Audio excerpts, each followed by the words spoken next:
manananggal ako. Pero hindi yung masama at pumapatay gaya ng sabi mo sa buong klase. Kaya ba binigay mo sa akin yung langis? Kaya ba ipinapahid mo sa akin yung langis para maging katulad mo ako? Para maging manananggal din ako? Ayan, ganyan ka talaga, no? Binanggit mo lang manananggal, diring-diri ka na.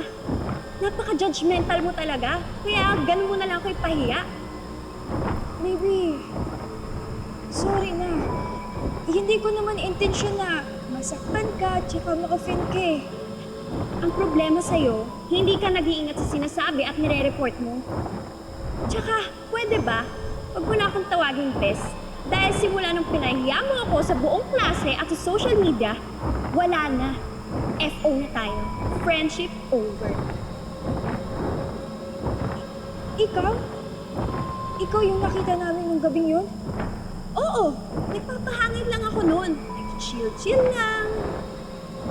Hindi yung pumapatay at nambibiktima gaya ng sabi mo. Libby, sorry no. Wala nang magagawa ang sorry mo. Nag-viral na ako at lalong sumama ang tingin sa aming mga manananggal.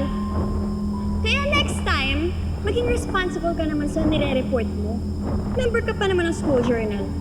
Pero puro fake news naman ang sinasabi mo.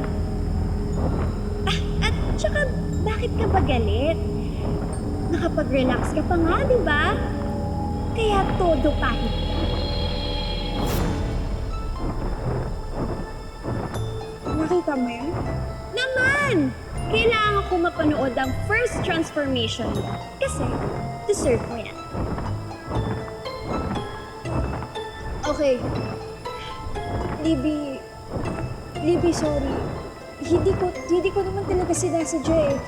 Hindi ko intensyon, kaya please naman, Libby, ibalik mo na ako sa dati.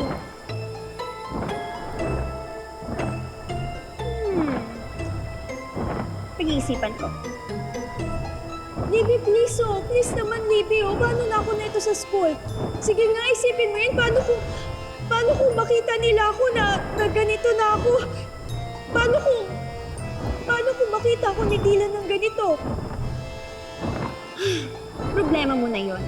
At problema mo na rin kung paano ka makakakwet. Babu! Libby! Libby, ano ba?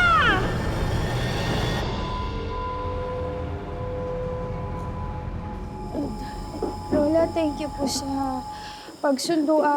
Sorry din po sa istorbo.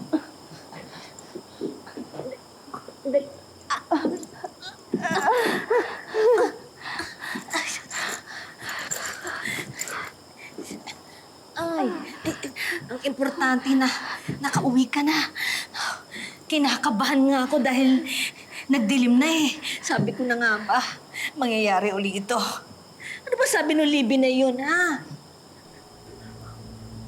Lola, tama po kayo eh.